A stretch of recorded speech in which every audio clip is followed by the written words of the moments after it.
देखिए green TV YouTube पर भी, बस सब्सक्राइब करें और बेल आइकन दबाएं। नमस्कार, स्वागत है आप सभी का किसान बुलेटिन में और मैं हूं आपके साथ पारुल यादव। आज के किसान बुलेटिन की बड़ी हेडलाइंस पर एक नजर डालेंगे, लेकिन उससे पहले एक नजर डालते हैं हमारी आज की खास ग्रीन टिप पर।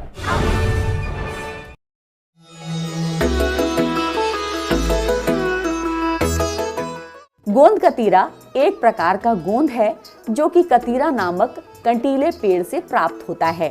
ये पेड़ रेगिस्तानी क्षेत्र में पाया जाता है। इसका सबसे अधिक उत्पादन ईरान में होता है, जिसे शिराज गम के नाम से भी जाना जाता है। अक्सर इसका इस्तेमाल औषधि के रूप में किया जाता है। गोंद कतीरा यानी ट्रेगाकैंथ गम में अपने भार से 100 गुना ज्यादा पानी सोखने की क्षमता होती है। इसे खेत में डालें तो खेत की नमी हवा में नहीं उड़ेगी, ना ही उसका भूमि में रिसाव होगा। और तो और हवा में जो नमी होती है उसे भी सोखने की क्षमता इसमें होती है। तो जहां पर 4-5 बार सिंचाई की आवश्यकता होती है, वहां केवल एक सिंचाई से भी काम चल सकता है। एक बार खेत में गोंद कतीरा डालने के बाद 3 फसलों तक इसका असर बना रहता है। बीज अच्छे से जमता है, पौधे की बढ़वार अच्छी होती है और फसल में बीमारियां भी कम लगती हैं। गोंद कतीरा के इन्हीं गुणों को देखते हुए आईसीआर के पूर्व प्रधान वैज्ञानिक डॉक्टर वीरेंद्र सिंह लाठर ने गोंद कतीरा का इस्तेमाल करते हुए धान की सीधी बिजाई कर इसके परिणामों का विश्लेषण किया और परिणाम काफी सकारात्मक मिले। डॉक्टर वीरेंद्र सिंह द्वारा बताई गई विधि से आज बहुत से किसान धान के साथ साथ गेहूं, चना, मक्का, बहुत सी फसलें लगा रहे हैं। आपको हमारी आज की खास ग्रीन टिप कैसी लगी और आपका इस पर हमारे लिए क्या सुझाव है, हमें कमेंट बॉक्स में लिखकर जरूर बताएं। फिलहाल अब नजर डालते हैं किसान बुलेटिन की आज की बड़ी हेडलाइंस पर। खेत से लेकर मार्केटिंग तक की सुविधा उपलब्ध कराएगी सरकार। किसानों के लिए आयोजित होगी कृषक पाठशालाएं। सब्जियों की खेती करने वाले किसानों को होगा लाभ। स्टेकिंग विधि से बढ़ा सकेंगे पैदावार। धान की खेती छोड़ने पर किसानों को मिलेगा अनुदान। हरियाणा सरकार ने किया ऐलान।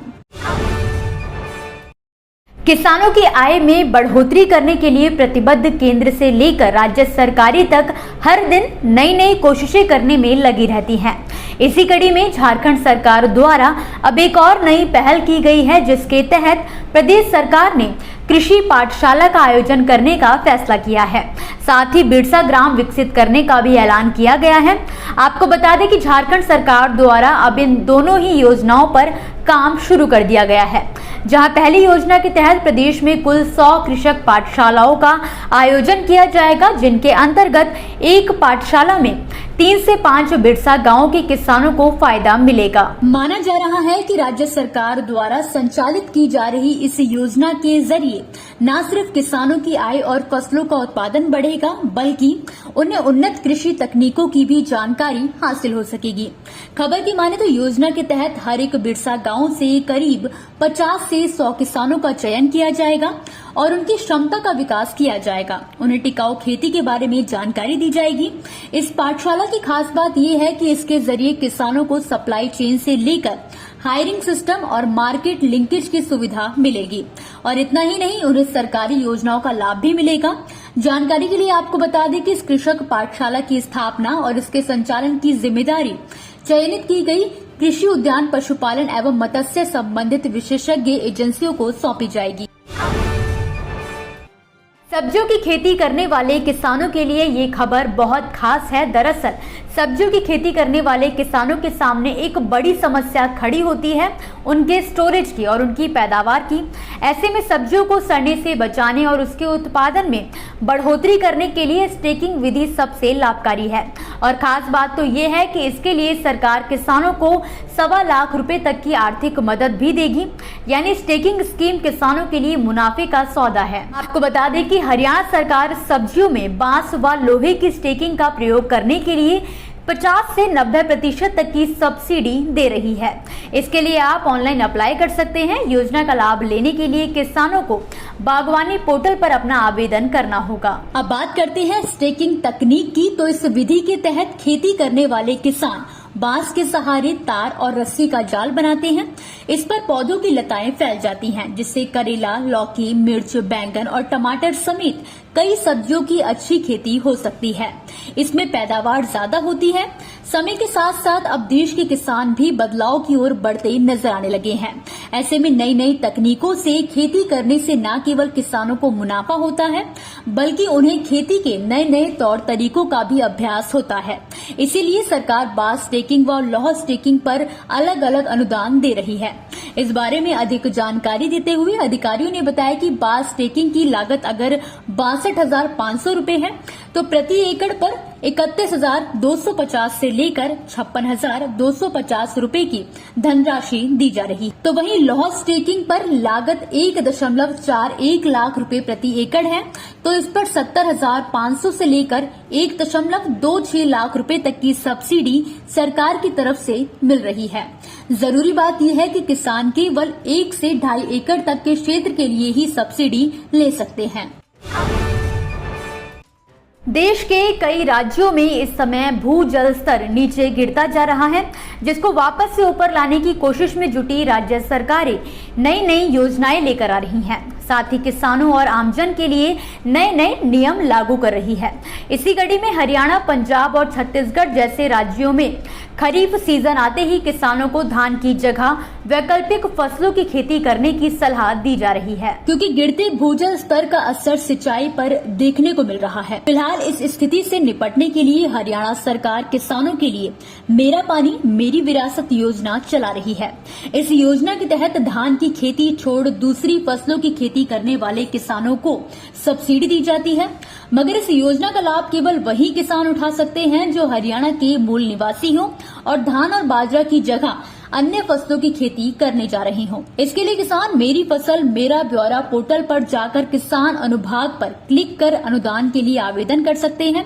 आवेदन के बाद कृषि विभाग द्वारा किसानों को प्रति एकड़ के हिसाब से 7,000 रूपये उनके खाते में भेज दिए जाएंगे। इस सब के अलावा सिंचाई की समस्या से निपटने के लिए राज्य सरकार किसानों को धान की सीधी बिजाई पर प्रति एकड़ 4,000 रूपये दे रही है।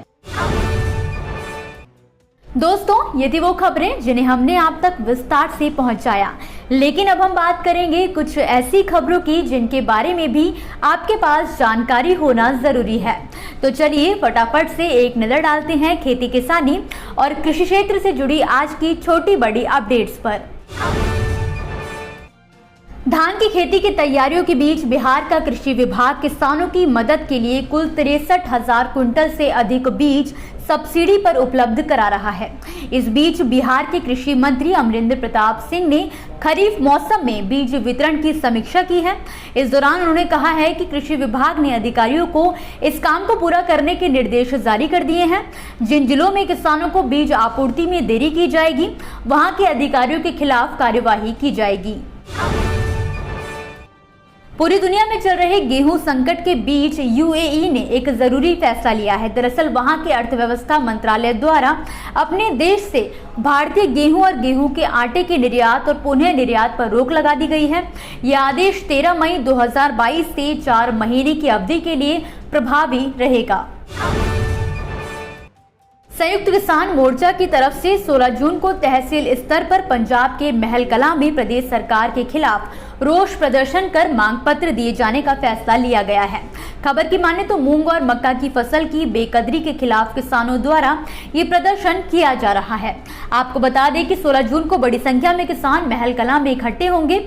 वहां पर रैली की जाएगी और इसके बाद तहसीलदार को मांग पत्र दिया जाएगा। प्रधानमंत्री महोदय, मैं जिंदा हूं। भ्रष्टाचारी तंत्र के चलते कृषि विभाग ने मुझे मृत घोषित कर दिया है। इससे मुझे अब किसान सम्मान निधि का लाभ नहीं मिल पाएगा। मंगलवार को कौशाम्बी विकास खंड के एक किसान ने ट्वीट करके प्रधानमंत्री, गृह मंत्री, कृषि मंत्री के साथ ही यूपी के मुख्यमंत्री योगी आदित्यनाथ और उप मुख्यमंत्री को अपने जीवित होने का तमाम प्रमाण पत्र देते हुए सम्मान निधि दिलाने की मांग की है। बिहार में किसानों की आय बढ़ाने के लिए सरकार बागवानी के साथ साथ जमीन के अंदर पैदा होने वाली फसलों पर भी किसानों को अनुदान देने वाली है। कृषि विभाग के उद्यान निदेशालय ने इस पहल को मानसून के पहले ज्यादा से ज्यादा बागवानी को बढ़ावा देने के उद्देश्य से शुरू किया है। इसमें मुख्य रूप से आम, लीची और अमरूद के बाग में अदरक, हल्दी और ओल की खेती के लिए किसानों को कृषि विभाग के अधिकारी प्रेरित करेंगे।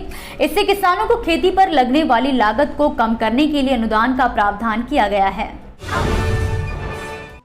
इसी के साथ आज के किसान बुलेटिन की बड़ी खबरों में फिलहाल के लिए बस इतना ही। आप मुझे दीजिए इजाजत और देखते रहिए ग्रीन टीवी। नमस्कार। देखिए ग्रीन टीवी यूट्यूब पर भी, बस सब्सक्राइब करें और बेल आइकन दबाएं।